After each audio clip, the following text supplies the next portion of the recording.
iPhone Air. It's been my daily driver since it was released. When it was released, I got this phone here in the studio thinking I just wanted to have an unboxing about this phone because it was something new. I was curious about it.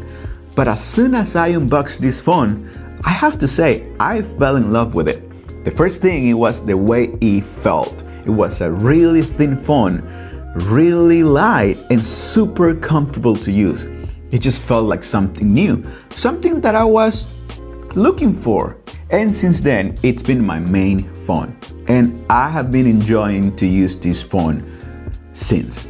I don't use a case on this phone because, I don't know, I just like it the way it is. And I have to say that in that regard, durability is really good. I don't have scratches at all in this phone, neither the sides or the back.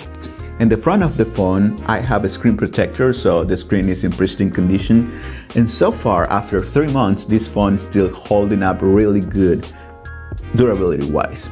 But there's more to say about this phone besides durability, so let's talk about it. Before using the iPhone Air, my main phone was the iPhone 16 Pro Max, and that phone has 3 cameras in the back.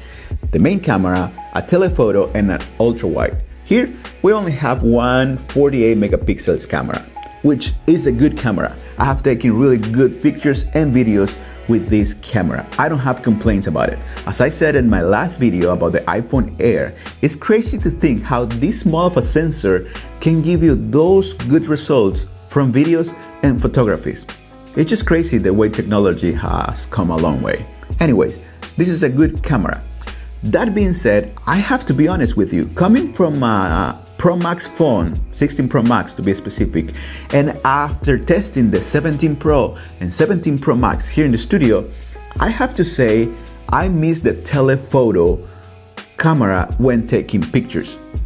Not too long ago, I went to a wedding and I took really good pictures with my iPhone 17 Pro using the telephoto, and I couldn't replicate those results with this iPhone Air. Also, I like taking portraits of my kids.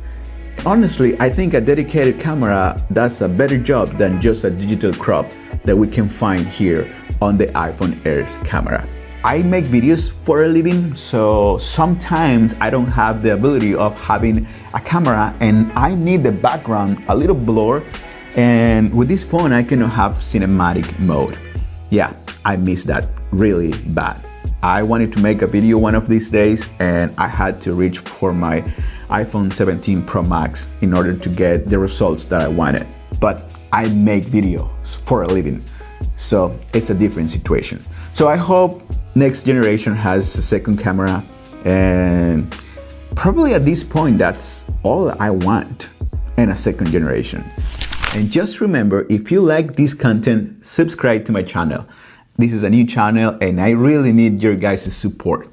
Thank you in advance. Again, pictures and videos taken with this only sensor in this phone are good and I don't have complaints about those. I was just telling you some things that I miss on this phone that this phone doesn't have. Is that enough to make me give up my iPhone Air? Absolutely no. I love this iPhone so much and I just want to keep using it. After testing the iPhone 17 Pro Max, you know, coming back here, it just feels good. The iPhone 17 Pro Max, which is a phenomenal phone, don't get me wrong. That phone will do anything that you want it to do. It's really good. I love that phone, but I love this one too. And the iPhone 17 Pro Max just feels like a huge break on my hands compared to the refreshing feeling of holding an iPhone Air. Anyways, that was about the main camera of this phone. But then we have the front-facing camera, which is probably my favorite thing of this iPhone. And it's not exclusive to the iPhone Air. All of the 2025 iPhones lineup has this same front-facing camera.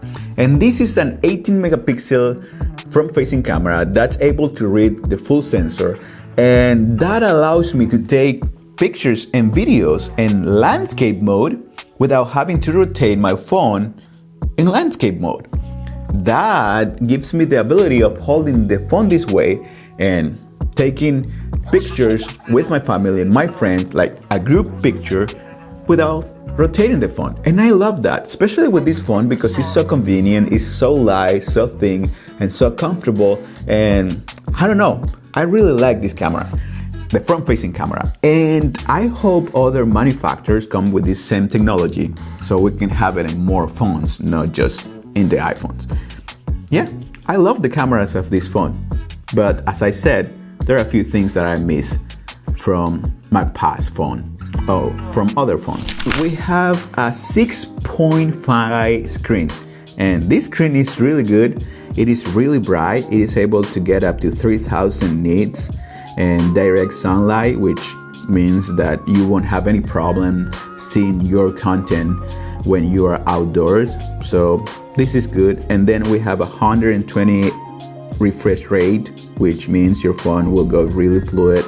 And this screen just behaves as good as the Pro phones, but in a really comfortable form factor. Holding this phone, because it is so thin, feels like the only thing you're holding in your hands is the screen. So that gives a really big plus to the experience using this 6.5 screen. So I like this screen.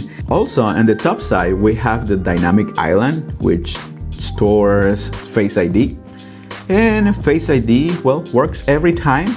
Just as my iPhone 17 Pro Max, it just works. So I love this screen and the size and the colors and how fluid it is.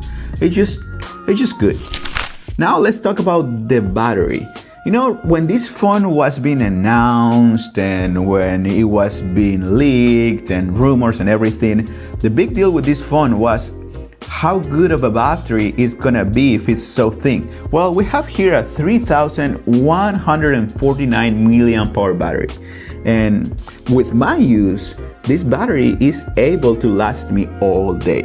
And I specifically say with my use because we used our phones in different ways. Maybe you are really a heavy user and probably this phone is not gonna last you all day.